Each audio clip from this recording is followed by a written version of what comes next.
Well,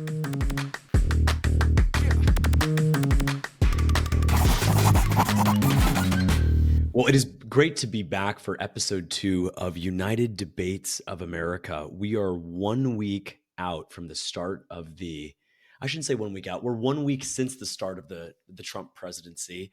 A lot has happened. Zach, we originally thought about doing this episode immediately after Trump's inaugural speech, but for a whole host of reasons that got pushed back. And I'm actually glad that it did, because we get to talk about the empirical as opposed to the abstract, right? He said a lot of things in that inaugural speech. He's also done a lot of things. There's no question about that. We will certainly disagree on whether he should have done those things. Sure. But that's where we are. And so 8 days in, it's January 28th as we film this. Yep. 8 days in, Zach Kimball, how are you feeling? Be honest. The good, you have no problem with the bad and the ugly, Zach. Yeah. But can I ask you first? Sure. We start with the good. Can you see any good? I know I can. A lot Sure, of of course. folks can on my side. Can you see any good from President Trump's first 8 days back in office? It's a good question. I mean, I think it's in the spirit of what we're trying to do here, so I'll gladly start there. I can find a few things that I feel okay about. I think if we want to start with immigration, the one thing that I feel most people in both sides of the aisle can agree with is that we should be deporting criminal illegal immigrants. I think that's totally fine. And I think that the Trump administration has definitely seen an uptick, especially in the past few days, in trying to do that. So I can give them credit there. I think that's a good thing to do. I think they've already made a number of mistakes, which I'll get into later in this debate within that. And the threshold for being a criminal is definitely something to debate. But in terms of getting certain violent criminals out, I think that's good. Something the Biden administration probably should have done and didn't do. I'm definitely struggling to find anything else where it really jumps out. Most other things I'm either indifferent to or kind of appalled by. So, I'll kind of start there. That I do feel like that's a thing that everybody can, not everybody, but most people can probably get on board with. That includes the deportation flights? Of lights? The deportation flights. Oh, flights. I thought you said lights like that. I think, you're talking about specifically the Colombia situation, or are you talking about just there's in been general? others, Mexico as well, the Colombia situation, which really interestingly ties into our last discussion about tariffs, right? But do you support the forced removal of criminal illegal aliens in this country? I think it depends on the circumstances. So, if you're going to go down the road that I know the right goes down, which is to determine that everybody who's here illegally is by extension a criminal, then no, I don't agree with that. Well, right, that's where the difference will come. Where we can agree, I think, is on people who are convicted criminals here who have a criminal record that isn't beyond, very traffic tickets and trespassing and things like that.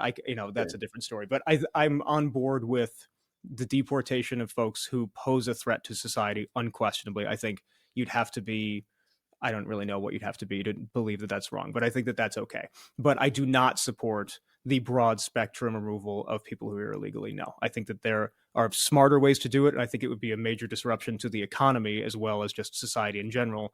And I expect this to be a rough road for the Trump administration ahead. I don't think this is going to be an easy thing for them to execute. I think it's going to be a very bad PR problem for them. They're going to make a lot of mistakes. They've already made a lot of mistakes. It's like 3 days since they started the Operation Upticks. I think it's going to get really messy if they go down the road of true full scale, what Trump promised, mass deportations. I think you're going to run into some massive trouble there. So far, that's not what they're aiming at. And I think their aim for the beginning is correct, focusing on criminals. But the question becomes, how do you define a criminal? I mean, there was this guy, I forget his last, Fidel Ambrosio, I think his name was, that was profiled where he was here for 19 years, here illegally. He has a wife and 2 children who are here legally, and he's being separated from them because he has a criminal trespassing conviction from, I think 15 years ago. So he's going back to a country he hasn't been to in 2 decades, leaving a 4-year-old and a 4-month-old behind.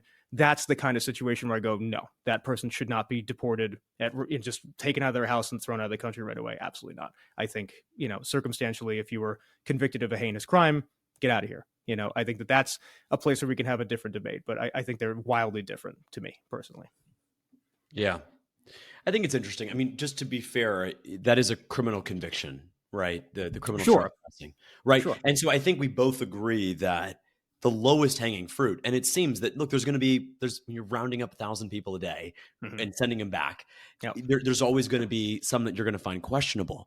But for the Sure. most part, these are criminals, not in the sense of just violating USC 1325A, which of course is illegal entry into the United States, not just Hmm. criminals in that sense, but actual hardened criminals. I think we both agree you want to go for that low hanging fruit, right, Zach? I think it depends on how you define hardened, right? I don't think a hardened criminal is somebody who's been charged with trespassing. I think if you're talking about a hardened criminal, I want to see something that has violence involved or the threat of violence, Yeah. something that is more menacing to society. There, I could absolutely see that as low hanging fruit. But when it comes Right. to rounding up anybody who has even a minor infraction just to justify them to being defined as a criminal, Sure. absolutely not. And that's unquestioned. I think you could probably agree that is the approach the Trump administration is taking at this point. No, well, what I would say is that if you are currently if you are currently fleeing justice, Hmm. right?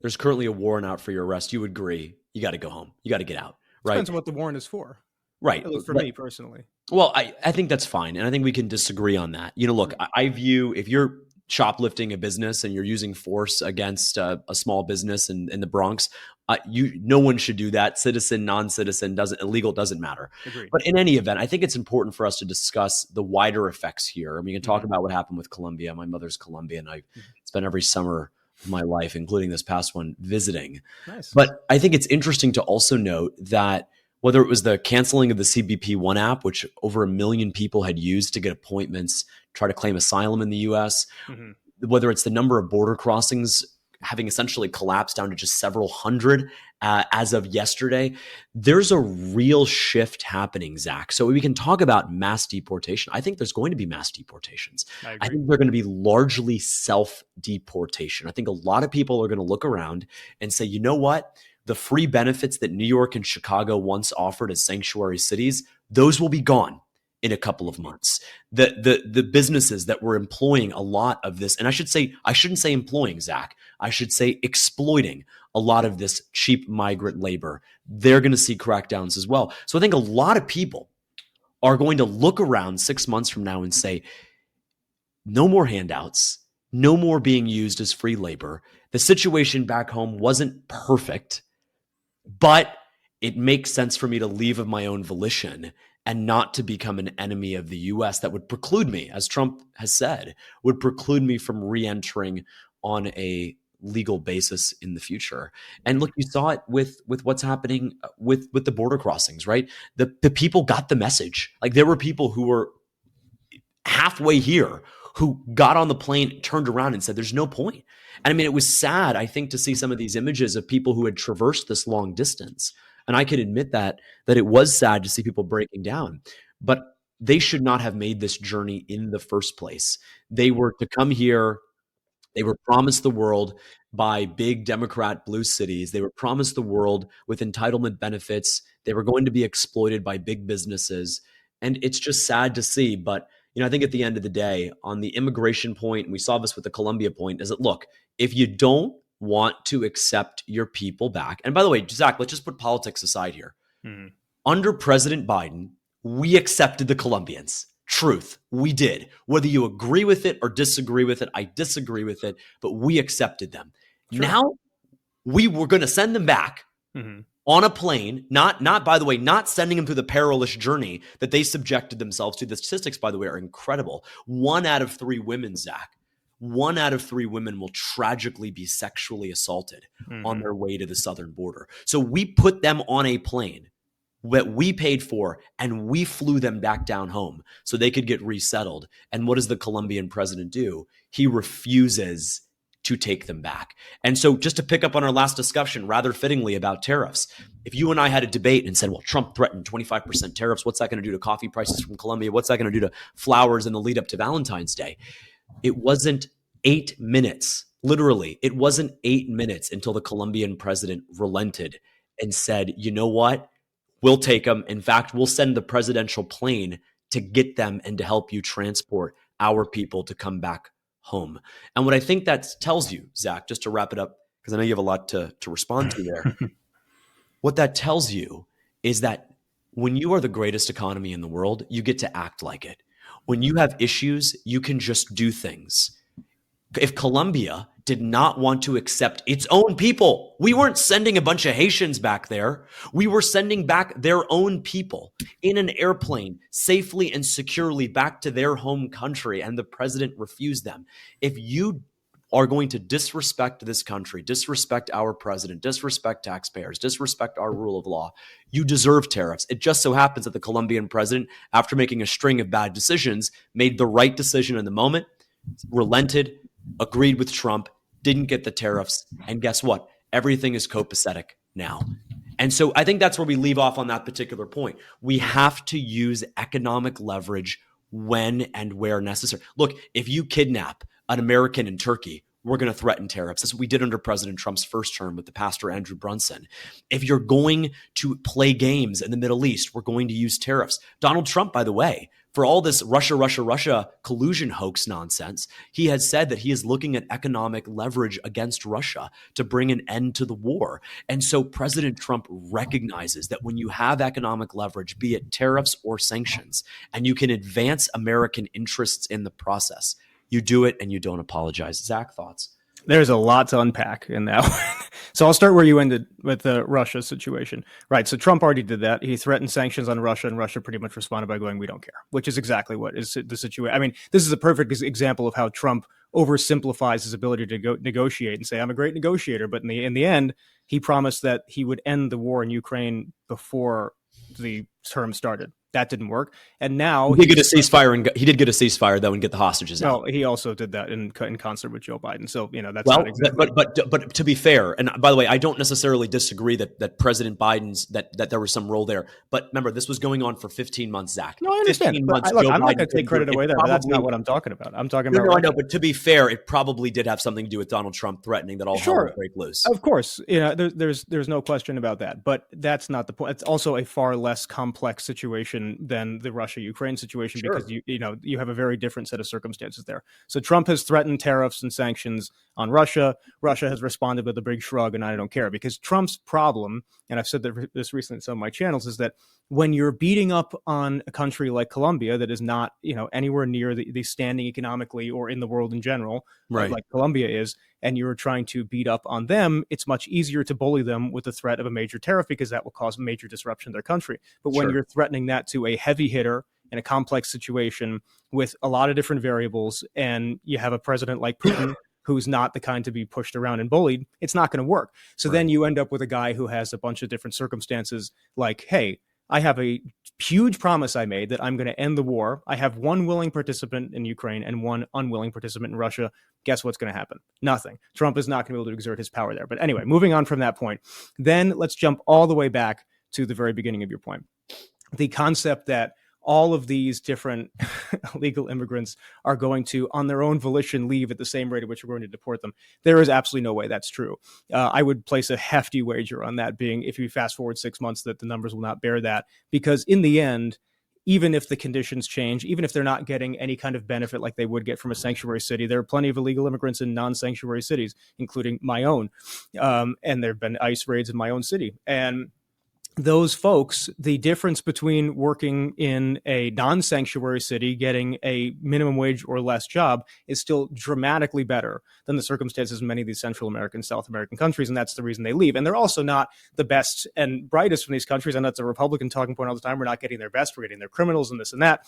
You're not really, that's largely not true. You do get some of them. But what you really get is the lower class of these countries. And when you consider what the lower class of these countries that are second and third world countries are, that is a not great life. And it's, the way you've defined it is like, it's not so bad. It's terrible. That's why they make the journey here. And it's a very dangerous journey. I agree. Going through things like the Darien Gap and risking your life, you're doing it because the circumstances you're coming from are terrible. So I would be extremely surprised if that happened. Then the fact that we fly them back, this being presented as some sort of dignity-saving event, is ridiculous, because we have seen multiple complaints in the last week from other countries, especially Brazil, who noted that the conditions on these planes were subhuman conditions. We didn't put them on a cushy plane and fly them first class. We flew them on old military jets with no air conditioning, handcuffed to each other.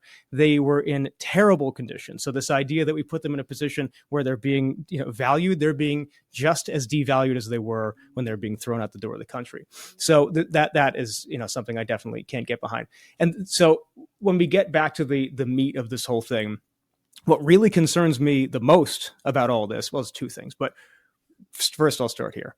My primary concern with mass deportations is the effect on the economy.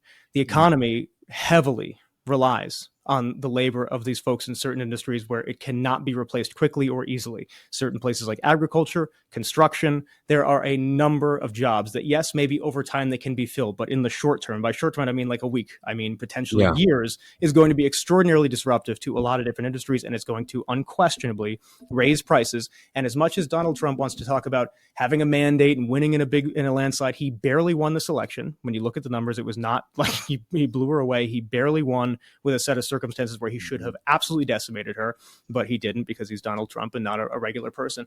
And in the end, he won because people want lower prices. And if he does not deliver on that single promise, he and the Republican Party are going to get shellacked in 26 and 28 if he does not prioritize that promise. Because right now, I think the biggest issue the Republicans have is they're misinterpreting this mandate and going, people don't want DEI, people are anti-woke.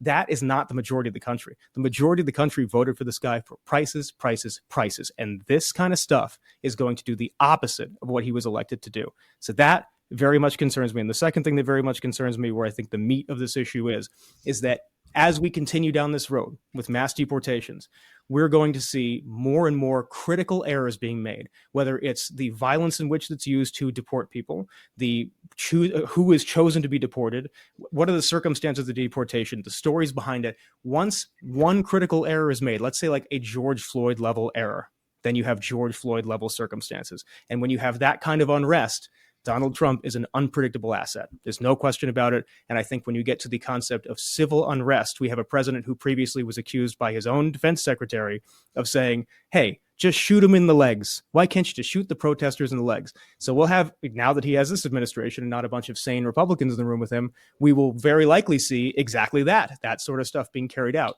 Those are the primary pillars of this that actually concerns me. Everything else, it's concerning, but these are the two that I would focus in on as like my major concerns.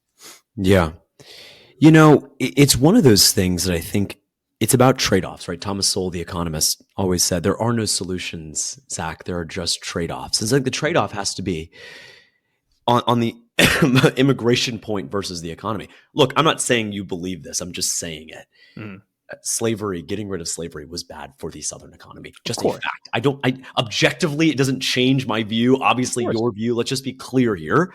Getting rid of slavery was disastrous for the Southern economy. In fact, many people in the 1860s made this point that slavery, its abolition, would destroy the South, would destroy job opportunities, would increase costs, and it actually did. So just on that point alone, I'm not equating your position to the defense of slavery. But it's not just my position, though. It's the whole position, right? I mean, like, are you equating the whole position to it? Well, no. What I'm just saying is this idea that I consider a lot of I'm actually in a unique position. So I don't, I think one thing that you do, and it's okay, but I'll push back on it, is the right and the left. And I think something for our viewers to do in this, just as a learning thing, and you can disagree, I think you will agree though, is that when you're having these types of debates with friends and family and coworkers, don't assume what their position is on that particular issue. Because I think it's fair to say, Zach, that actually my positions are pretty nuanced from a typical Republican, right? That the Liz Cheney, Dick Cheney, George Bush right is very different from the Donald Trump, J.D. Vance, MAGA right. I'm clearly in the MAGA right. Yeah, of course. Nationalist, populist, national conservative movement. And so it's very different. And so what my comments from our last conversation is, I'm not schlepping for big businesses using migrant labor, people like my mom's family from South America. I'll say something about South America for a second. I visit there all the time, where my mom's from. If you parked a Boeing 747 at the local airport in the town of Barranca Bermeja, Colombia, and told everyone that plane's leaving at noon to the U.S., you would have literally half the town lined up there. Sure, of So course. the truth is somewhere in the middle, Zach, Mm-hmm. that no, they're not fleeing absolute abject poverty. Some are. Some are, but I'll tell you, most people, whether it's in Colombia or in Brazil or in Nigeria, even relatively well-off people who own businesses, who do very well, not by our standards, right? Sure. But do very well, would drop everything and come to the US overnight. Yes, there's a lot of great things here. I understand that. I'll tell you one thing too.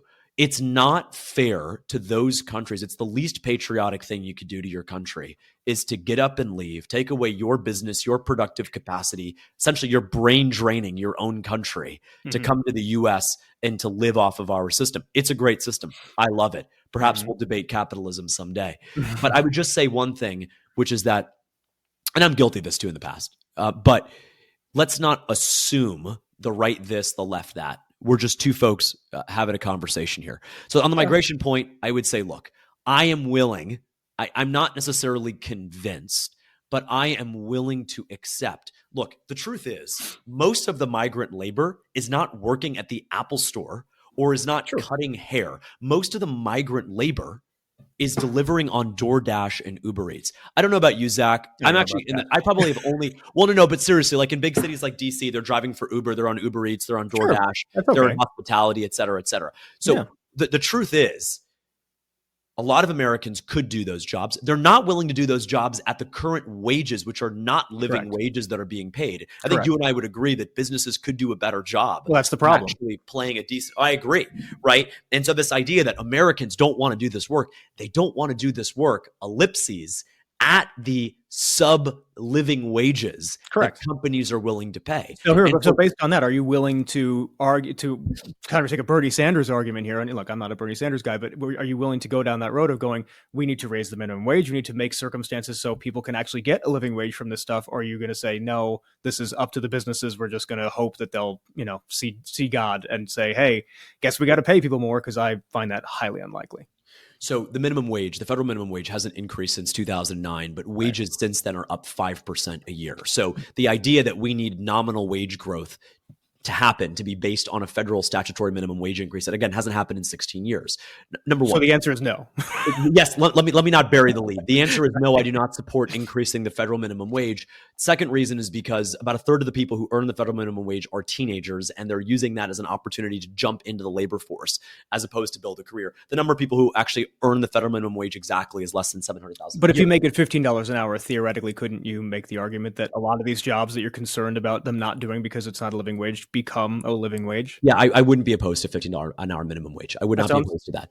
I wouldn't be opposed to that, but because, again, that reflects where we are in reality today. Now, look, when the prevailing wage was below 15, right? We're putting a floor there. Sure. The second thing is that, and you know the business world well, Zach, is that you've got to pay for productivity. That's what you're paying people to do. And so a lot of people, a lot of businesses, me, myself included, I employ people not necessarily on where their productive capacity is today, but where I think it can be. And a lot of businesses turn to folks with a felony conviction and say, look, I can't hire you at $25 an hour. I just can't take the risk. I'm not in that position to do it. But if you worked for 15, I could get you there over 2 years because that would reflect the risk that I would take. And I'll tell you one thing, and I think you and I are on the same page on this one. I completely 100% support increased job opportunities. I think that folks with convicted felony records have been wronged by society and wronged by business and end up actually recommitting crimes in many senses because they're not able to get employed, not able to borrow money, not able to take out a loan or rent an apartment because that stain is on their record forever. And they end up recommitting crime. Now, certainly they make their own decisions in the moment, but you have to create the conditions for success. We're going on a tangent, but I'll leave it at this.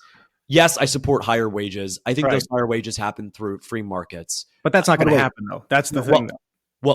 So I'll tell you right now, we don't actually have free markets in a lot of places. I'll tell you here, if you want to cut hair, and I just talked about this on Fox last week, if you want to cut hair for a living, okay, if you want to cut hair for a living in my home state of Florida, you got to pay a fee, take a test, and do 600 hours of instruction. That's crazy. Do you know who 600 is a supports lot. that? The big haircut lobby. Companies like Supercuts who want to price out. I know you get your haircut very nicely.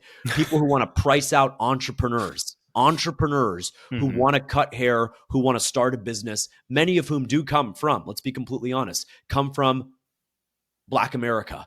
And they're prevented from starting their own business because they don't have the license to cut hair. And it's a massive hoop to jump through. By the way, that's not capitalism. That's not a free market. A free market says if you have a good idea, if you want to put a product or a service in the market, you can do so without having to ask the government or the big business lobby for a permission slip to earn a living. Well, certain And so things you we're on need the a same page. permission slip for, though, right? Like haircut, 600 hours is kind of crazy because I mean, even to become like a real estate agent, you need like 70 to 100 hours or something like Yeah. that. That's a ridiculous number. But I don't know if you're arguing against ridiculous levels to get to licensure or Yeah. just licensure in general, because I'm arguing against ridiculous. So look, if you want to be a dentist, right? If you want to be a nurse, if you want to be oh an yeah, I mean SDA, those are anything those are medical, of obvious, course. right? Yeah. But it wasn't until early last year, Zach, that Louisiana had an occupational license regulation if Mhm. you wanted to sell flower arrangements. Yeah, I mean, it's not smart. I'm fine with like intelligently getting like. I mean, this sort of speaks to exactly what I'm having a hard time with the Trump administration so far.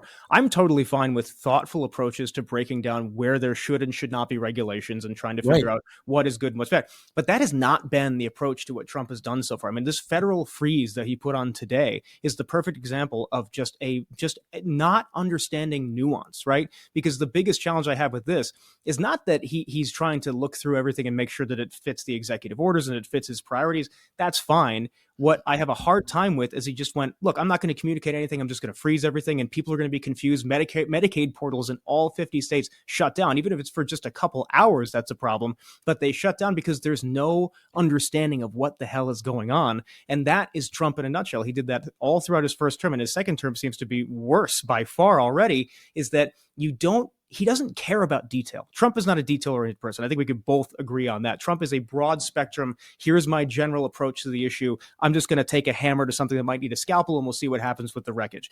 That is a Trump approach. Sometimes it works out great. Sometimes it's a huge disaster. And the challenge that I have with it is when you're looking at huge things like federal funding for, I mean, look, he's breaking the Constitution to begin with here. He's going over Article 1. The power of the purse belongs to the legislative branch. He's overruling that with executive power. That is against the Constitution to begin with. But even if we should ignore the fact that he's literally ignoring the Constitution and just focus on the fact that he is broadly applying a freeze to just the level of confusion in the federal government today and on previous days in terms of not just that, but the communication freeze, all the things he's doing at the federal level without properly communicating or getting into the nuanced detail of how you execute it is a very alarming pattern. He does not seem to give a shit about the fact that there is a ton of just absolute abject confusion in the federal government in response to his poorly thought out, no plan, seat of the pants approach to just going, here is a broad spectrum freeze. Here is a broad spectrum freeze on hiring. Here is a broad spectrum freeze on any communication. I mean, what if there's recalls on certain products that, like formula recalls? The FDA can't tell you anything about it because he froze it. He didn't go because, okay, if there's a problem with public health, you can do it. No, there's no nuance involved. Just freeze it. That is a problem. And that's something that is not new. Trump has been doing that forever. And we're seeing it 8 days in, the broad spectrum effect this can have. People who are on Medicaid today did not get what they needed because they pretty much didn't have coverage. And to this point, I don't know if it's actually been resolved or not, but Trump says it will be. I don't know if that's true, but these are the kinds of problems that happen. Just to clarify, the website went down. They were not denied Medicaid coverage. Well, they weren't done, but they weren't able to process any of their claims. Okay. Yeah. So I take the press secretary, Carolyn Levitt, at her word that this was a coincidence that would happen. That the Trump administration has been very clear that Medicaid was not Social Security. She wasn't clear on that at all. She was asked today in her press conference if Medicaid was involved, and she was not clear. She did not have a clear answer. So there was a statement issued later in the day. In any event, SNAP, Medicaid, Medicare were certainly not part of these phrases. Correct. We have to zoom out for a second. We are in an emergency situation. What's we are only bringing in $4.9 trillion a year in revenue, and we're spending $6.5 trillion, giving us a deficit that is unsustainable. And so I agree with an approach that says, look, we might throw the baby out with the bathwater, but by and large, this situation is unsustainable. and we have to pause. Now, of course, the 25 million Americans who depend on food stamps, of course, they're not going to be affected. And Good. the initial But that's not what confusion. I'm saying. No, I know that. But what I'm saying is that Medicare, Medicaid, Social No, Security. I understand, but that's not my point. My point is this is an extremely detail lacking, confusing approach to governing. And somebody who is trying to save money, and really the only way to do that, both of us know, is to go through line by line and balance your budget out. This is not the approach. Maybe that was a time to do that 15 or 20 years ago. I think you do have to kind of just pause things right now and see what happens. Well, because we're in a really bad position, Zach. But what are the consequences? We've been in this position for $36 trillion decades. in debt is the consequences. We had 30% inflation under Biden. Those are the consequences. 39. 9.1 was the peak. 30? Where'd you get that number? Sorry, 30% from January 2021. Okay, but the highest inflation rate was 9.1. No, but I'm talking about $100 worth of stuff that cost $100 in Jan 21, cost $130. The overall CPI basket increased by a cumulative 30% over those 4 years. In any event, I would rather, and I speak, I think, for a lot of people, I would rather err on the side of a bigger, bolder approach to get spending in order than this incremental, let's go line by line, honey. Let's sit down. Let's look bold is messy. It is messy, but you know what's messier is the status quo. It's messier is continuing this game of extend and pretend. What's messier is spending money we don't have on things we don't. I'm not arguing that. I'm not arguing for that. I'm arguing that we take. You're arguing with you're against the approach. You're against the mechanism. It's a bad approach. Yeah, it's a bad approach. And I understand it. I understand how some people could have been frustrated. I'll tell you, most Medicaid and Medicare recipients aren't refreshing the site. That was a separate error. The Trump administration has made clear earlier this evening that this was not intended to affect in any way, shape, or form those vital benefits for Americans. I get that, but that's not my point. My point is that Donald Trump is not approaching this like an adult. That's my approach. I'll tell you. Okay, well, let's use more objective language for a second here. I do want to nail this down for a second. Can you agree that Donald Trump is not approaching this like a typical DC politician? Yes, of course. Okay, so let's just use that language, because I mean the adult and the child frames it the way that you want it to be. He's not approaching it this like an adult. He's going at one broad stroke. That's it. He's not using any nuance for what I'm glad you didn't approach the Columbia situation like a DC politician, because it would have taken 3 weeks. There have been 19 subcommittees involved, and we would have gotten nothing out of it. No, I understand literally between hole 3 and hole 4 at the Doral Trump resort, and he decided we're going to send out this tweet about tariffs. But what are the stakes? But a lot of people, I think, 2 planes are the stakes. The stakes of the budget are no. I think you got to admit, Zach, the stakes are bigger than those 2 planes and those several hundred people. I'll tell you why. Because you're sending a message to any country that's going to get these repatriation flights. You got to admit, Zach, that if you were a country that was going to be accepting folks tomorrow or on Friday, you're going to think twice about deterring that flight after the Trump Columbia situation. He set precedent, did he not? The precedent that he set with the Columbia situation, I think there's a time and a place for what he did. Speaking of time and place, where were you when you saw that come down? Because that was hilarious, by the way. I think I was home when I saw it, and because at first, the Colombian president pretty much said, "Hey, I'm going to retaliate," and my response was, "Oh, he's already getting deep into trouble with this approach, and that's not going to go well." And then he ended up winning that, and I thought, all right, this is going to embolden Trump to a point where he's going to think this will work every single time, and I think that's but it did work this time, right? It's like yes, unquestionably it did work here, but I made an analogy in one of the posts that I made of it's sort of like a college kid beating the shit out of an 8th grader. It's like, yeah, okay. Good job. You're not big and strong because you did that. And it's going to embolden this guy to go up to a guy his own age and try to do the same shit. And it's going to be like, whoopsies, that didn't work out so well. And you're going to get pummeled yourself. So that, it's the same thing. Like, he may try to do this when the stakes are higher, when he's not trying to, it's not about, setting a precedent on accepting flights. It's setting a precedent on major border policy, like with Mexico, where Mexico is not going to just go, oh, you're going to threaten me with tariffs. Oh, fine, I'll do it. They're probably going to just have retaliatory tariffs and end up with a trade war. And that is a problem. So, I think that the precedent is a problem. But the issue that I have is that he takes that approach to everything. And the budget is not a place for that approach. It's not a place you go, shut down the whole government. We have an emergency. We got to figure it out. It's like, this has been an emergency for decades. And it's not really, and that proves that in and of itself, it is not an emergency. It is just the way that countries function. If you look at pretty much any major country in the world, they are woefully in debt. Debt is a part of a country. And it's not like people use this number of $36 trillion as the boogeyman, like we're never going to get out from under this situation. This is the status quo for everyone. It's not like we're alone in this and the US is just like drowning in debt and the rest of the world is flourishing. It's not the case. The whole world is drowning in debt because debt is normal. It's okay to have debt. It's okay to have a deficit.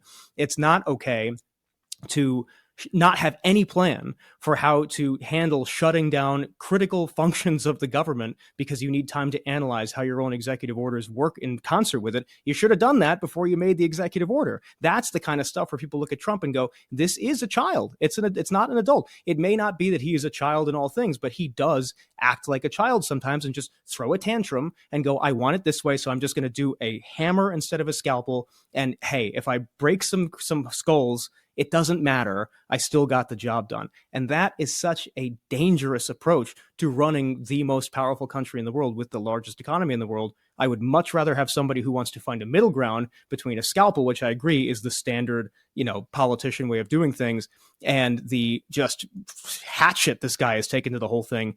There's a middle ground, and he is definitely not the guy who's taking that. But I think when we get through the Trump era, when we get to the end of his presidency, and he ultimately probably fails on a number of what he's trying to do and does not give the Republican Party a platform to seek re-election, we're going to land somewhere in the middle with somebody like, Gavin Newsom, somebody you're going to hate. It's going to be a bad situation for you guys because, to me, the Republican Party is like the dog that caught the car.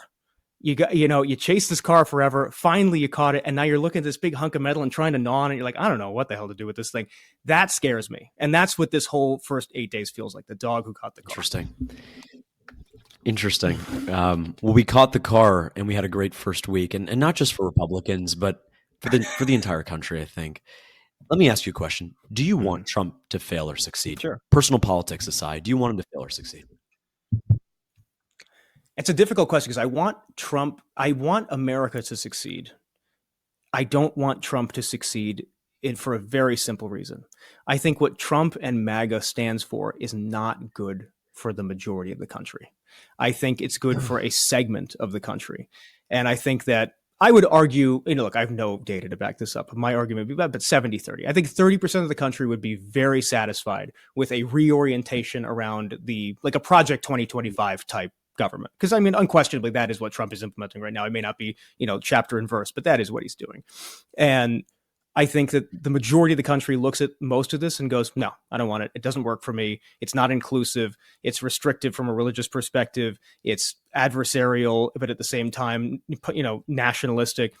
It's reckless and dangerous for a lot of people. Not for everybody, but for a lot of people. So for me, I want to see that segment of thinking fail. I don't want to see America fail, but I want Trumpism and the bullying nature that comes from him, that whole, this, especially from this like toxic masculinity perspective, so many younger men are being emboldened to be just horrendous people because Donald Trump is what they're using as a measuring stick for what is masculine, and the approach that it's just, to me, it's a very backwards way of thinking. It's a reverse way of thinking societally. And I don't want that. I don't want America to fail in the attempt to get rid of MAGA, but I don't want Trump to succeed in that regard. I'd like for him to balance out the budget responsibly and not bully most of the country, but I very much expect that he will do exactly what I don't want him to do, and that is why I want him personally. Who are these people that you think will benefit from the Trump MAGA agenda? Can you just describe them? Sure. I think that definitely the religious right. There's no question about that. I think people who see Christianity as the religion of America, that those folks would definitely like it. I think, let's just be honest, white people in general, I think you look at the exit polls, you look at the actual numbers, white people voted in droves for Donald Trump, and people of color did not. But as a relative to the 2020 election, there was a massive increase in Black Americans, Hispanic American support for Trump. You agree with that? If you're looking at it relatively, you're going to go from, of course. It's not even close. But but again, the reason, and it goes back to my point before, the reason that happened was not because they were putting prices above their folks are allowed to vote their own, right? Their own. Of course, I'm not saying that they shouldn't have done it. I'm just saying that the motivation wasn't because there's not risk for them based on their. But I'm trying to understand. Like so, I guess is your position that somehow Trump's policies Because I think about it this way. If you're getting rid of cheap migrant labor, think about it. Cheap migrant labor is Mm, exploited by businesses and to the detriment yeah. of Native Americans, white, black, rural, urban. There are people working in meat Mm, packing factories in the Midwest who were not in this country a year ago, who took a job of a mm, young black man who was working in that plant.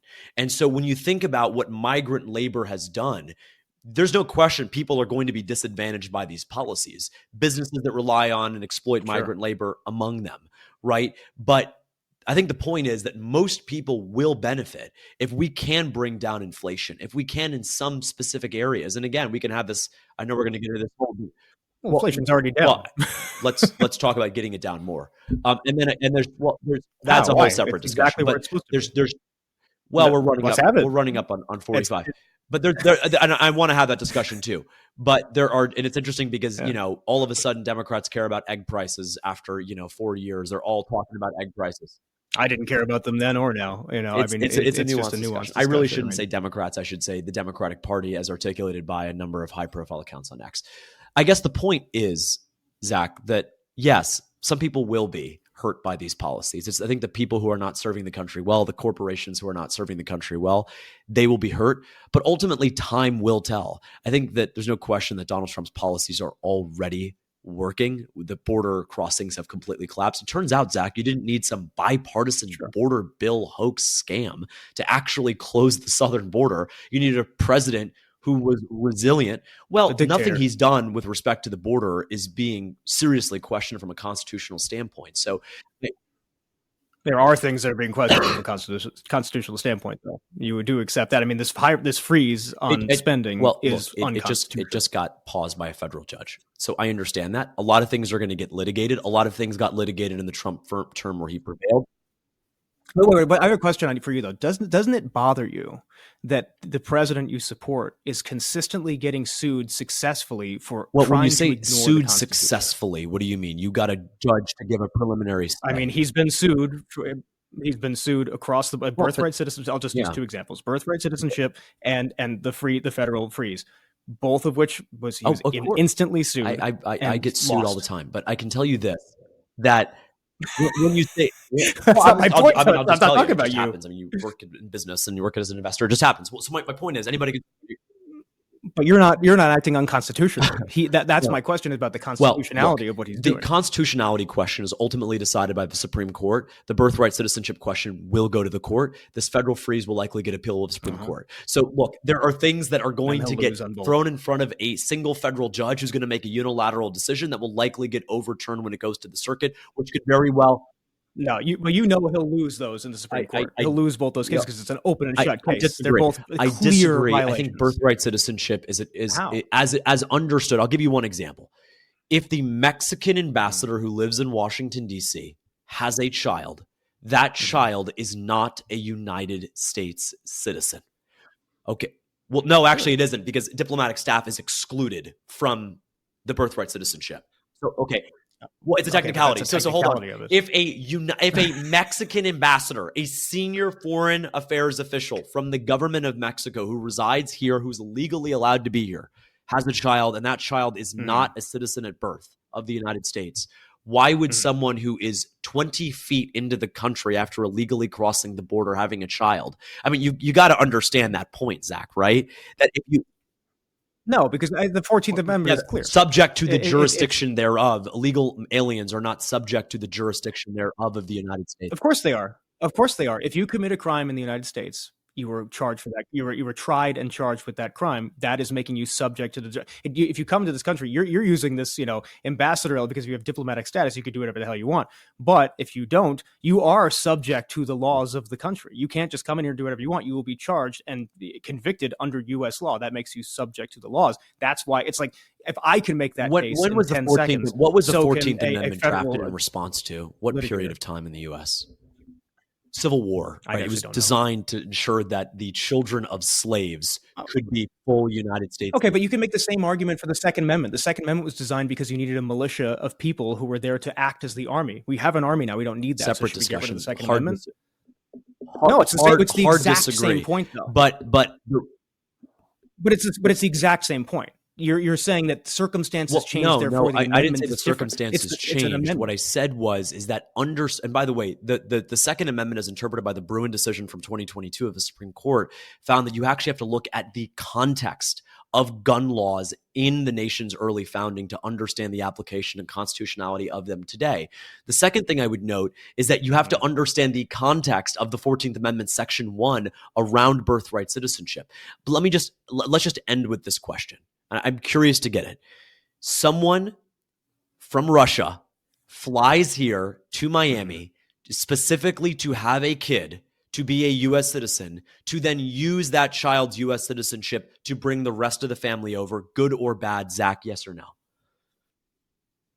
I don't think it's a proper question. I think that particular set of circumstances may be bad, and if you can make an adjustment to this to make it make sense, I'm fine with that. But to me, it opens up a bigger question about how we deal with the Constitution, and it brings me right back to my point from before, which is if we are looking at the context of today's world within how we're interpreting the Constitution, then we need to reinterpret many things that the right has said. Hey, no, this is what it is because this is the Constitution. Okay, well, if we're going to talk about that, let's get to the Second Amendment. The Second Amendment was drafted very much in the concept that the founders of this country did not want to have a standing army. So that's why the language of a well-regulated militia is direct as day in the Second Amendment of that is what makes it legal to have a firearm. So by the standard of reinterpreting for today, we do not have a well-regulated militia unless you are literally part of our standing army. And therefore, the Second Amendment makes it so you should not be able to have a firearm. If we want to reinterpret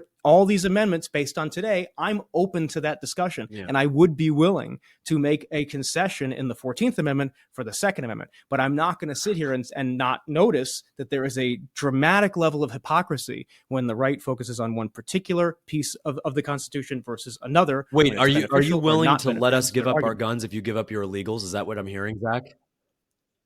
I got to run that back. I got to run that back. I got to run up the food chain and see if we're willing to make that deal. By the way, I think this is an important debate for us to have. The idea of constitutional infallibility, the idea of originalism, right? Originally looking at the Constitution. Mm-hmm. There's a lot you said there on the Second Amendment that I disagree with, but to be fair, I do want it to be a longer discussion. That's a really interesting point to leave off, is the way the Constitution was written in the summer of 1787, obviously very different to the conditions we have today. The First Amendment made clear that the government shall not infringe on free expression.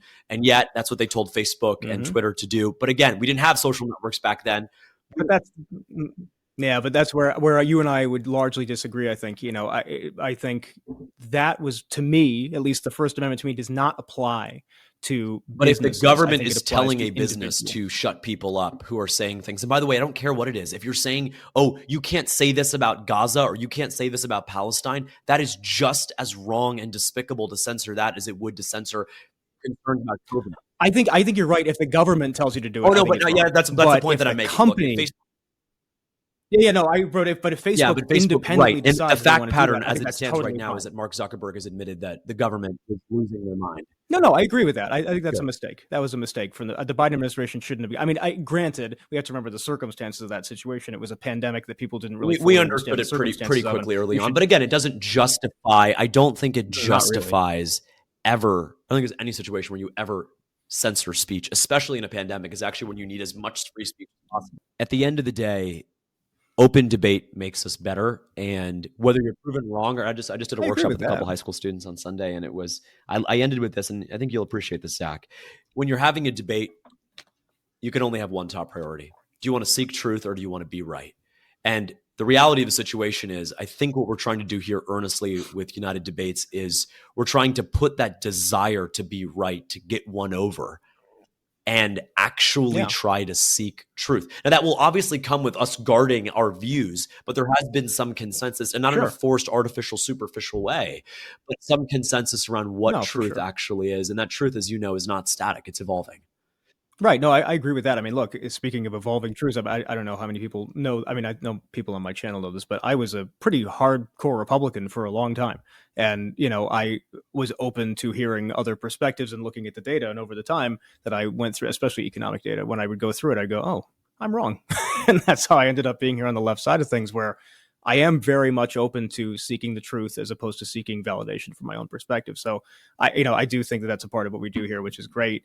And yeah, of course, we're going to guard our own perspectives to a certain degree. And I think that I'm a data driven person. So if you can show me data that shows me that I'm incorrect, I will not only, say I'm wrong, I will change my mind and defend the data. So, I think that when we get into discussions like ivermectin, that's my wheelhouse. I definitely like that kind of stuff because I can come to the table with a lot to show that, it's not the case. But I do think there's one more thing I want to talk about before we go, which is I don't fully and I truly have a question.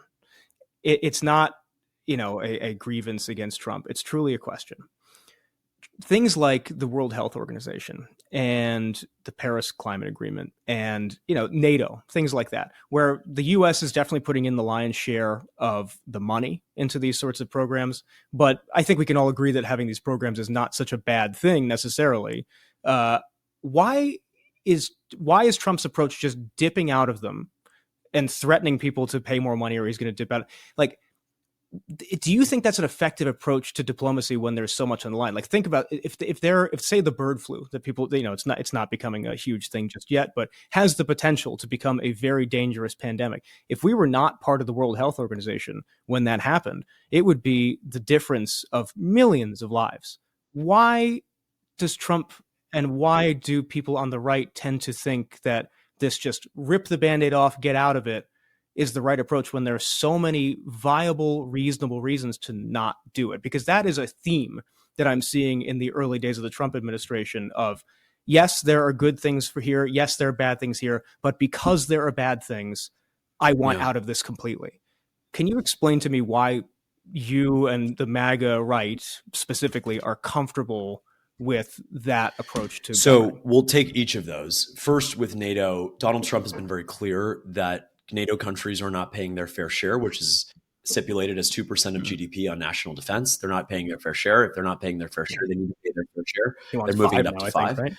So that's the first thing. Yeah. The second thing is, so we haven't threatened to pull out of NATO. What we've said is that Trump has not right now, but I'm talking about was the first other points on Paris and on WHO are relevant to the early year. Yeah, he's already out. Your point about, by the way, the WHO. Okay, you're talking about the WHO for a second.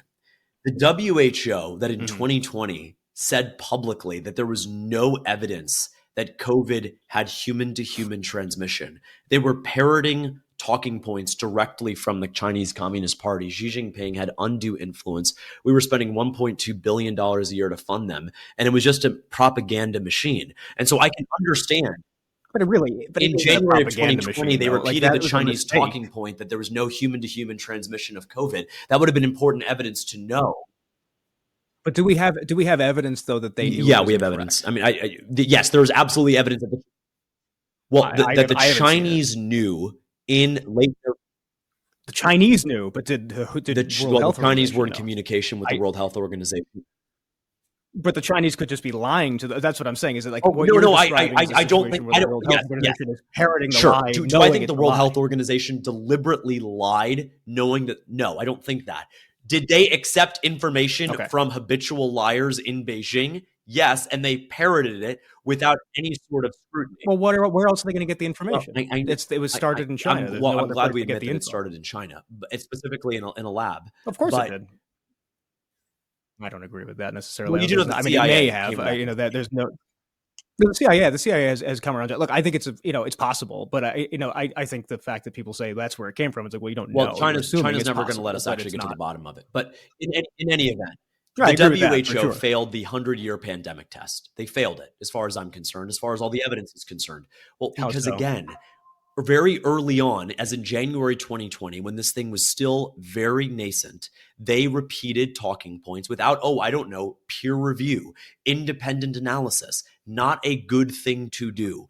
I didn't see the WHO repeating our talking points without their own independent analysis, and we're actually trustworthy as opposed to China. That's the first thing I would say. The second thing I would say is that the Paris Climate Accord is not something that aligns with American interests. We'll have a longer discussion about the climate. Trump has been clear, and I agree with him. We want clean air, we want clean water, but subjecting ourselves to EV mandates, subjecting ourselves to these draconian European policies that hold back our economy and our workers and consumer and business choice, that does not do anything but harm us.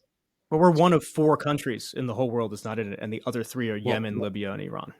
I mean, is that the group well, we that's want a to really be part interesting of? way to associate these countries. I'll tell you that the Trump administration did not coordinate with Yemen or Libya. Right. I'm not saying that. I'm just saying that, do we really want to share our decision-making Uh, process with them? It doesn't I'll seem tell you like that's a this: very good this idea. decision making on Paris was made independently of that. No, I So I know, think but I'm saying it's Trump an arrived interesting where they did. debate tactic that the only people that who did this were these people, and the only people who walked their dogs It's this the morning were truth. me and a convicted felon who lives next door. I understand that, but again, look at the merit. Look at It's the not the merit same. of the decision. I'm not a big believer that a decision is good or bad because the other folks who made that decision are good or bad, right?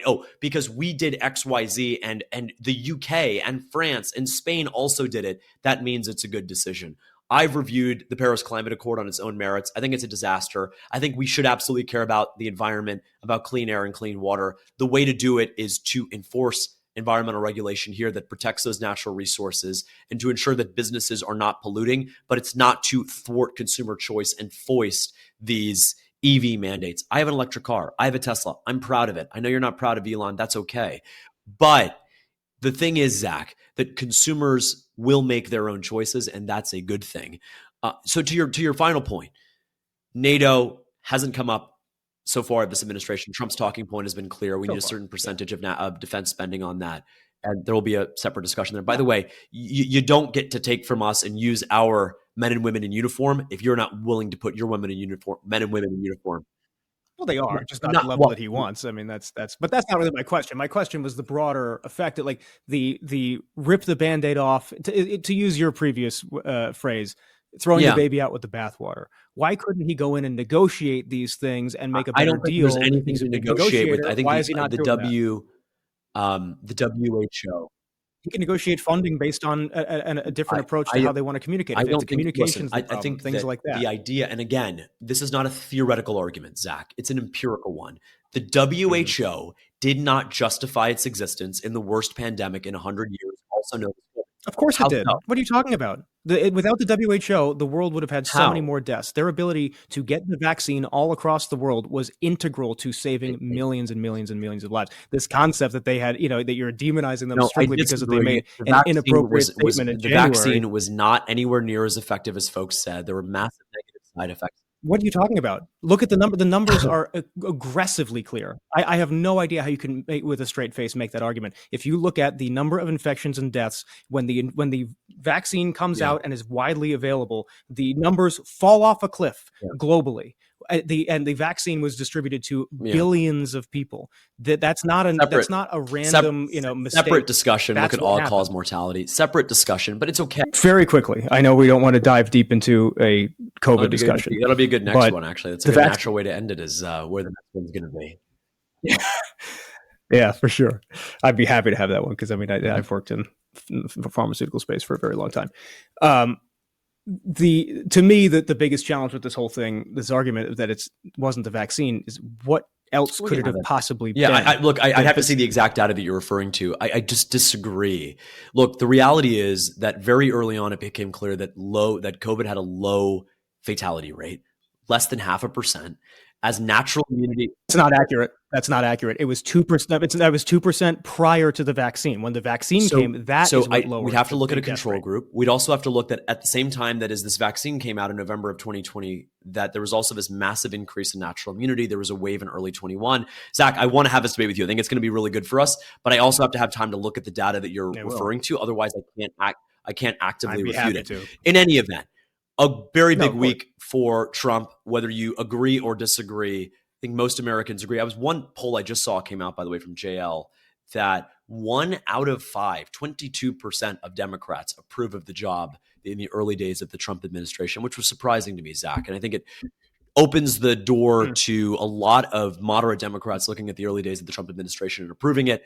Its results. Look, you can disagree with the tweets, you can disagree with the exact processes, but I think a lot of Democrats are going to come over to this side and say, look, may not like him, may not like the temperament, may not like the tweets. I find him hilarious, but that's okay. And we'll look at it at the results. But in the meantime, in between time, another great episode of United Debates of America. Zach, always a pleasure. We'll be back next week getting into our regular routine. I like this Tuesday night routine. I think this is actually good. Gives us a chance to decompress a little bit. Get the week under wraps. Before we go, I'll make a different prediction. Instead of Democrats getting on board with it, I think there's a very good chance that by this date next year, Donald Trump will not be president and will be removed by his own party, because he has done such an unconstitutional job. That to me is the path I see. So, we'll see which direction it goes, but I definitely think there is a chance, given the direction I've seen of this first week, that we are heading for a constitutional crisis. When you say removed by his own party, you saying an impeachment in which Republicans would vote in both the Senate and the House, so literally removed from office. You think Donald Trump will be moved from office? What odds are you? I don't think that he will, but I think what odds are you willing to offer? Than they are. 10%. There's like a 10 in my mind. There's like a 10% chance. It depends on how far. I think it's going to depend on society, because I think it's really going to be a lot of different things. Like, for example, the fact that you can go into schools and churches as a first step for how you can get people deported by ICE.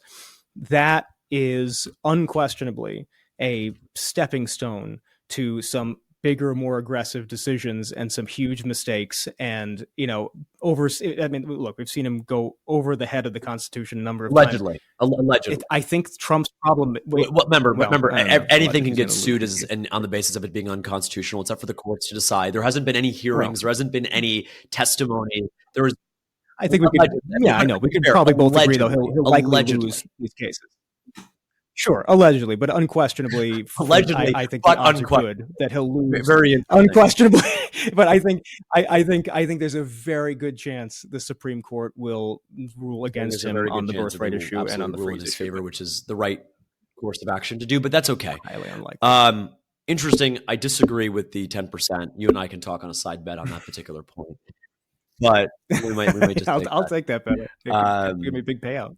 But it was a good episode. I'm glad we did this, and I think that every week it will continue to be this eventful. I'm kind of at this point taking a long list of how many times did Trump ignore the Constitution. I'll have a nice new list for you next week.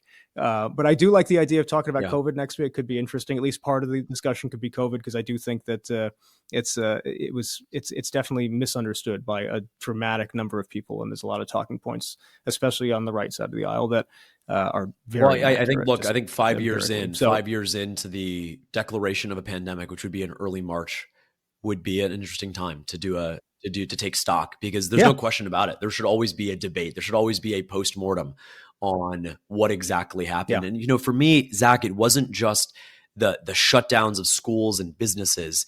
It was the shutdown on free speech and debates across America. You weren't allowed to say certain things because you weren't an epidemiologist, that your social media was deplatformed, et cetera. And so there's a lot there. I look forward to having that discussion. And yeah, I'm happy to do it. I think it's part of a broader discussion. Really, I do think it would be an interesting thing to talk about that, because there will be places we overlap as well. I do think that there are speech issues that the Biden administration got wrong, and that needs to be remedied. But I do think there are a number of things that they got right and that people don't understand because they are just over it. And frankly, it sets a bad precedent to not look back in history and find out the truth. 100%, Zach. Look forward to it. Yeah. Make debate great again. That's kind of where we leave off on in a civil way. And look, it's going to get heated. It's going to get rigorous. It has to be. But it's a precondition for coming together. If we can't talk about our problems, we can never solve them, and we can never come together as a country. And I'd like to think in a small way that even though you and I have never had the pleasure of meeting in person, that we are coming together in a one-on-one way around these political differences and getting closer to truth. Absolutely. We got to do an in-person episode soon. I'll come up to DC. Introduce you to the big guy. All righty.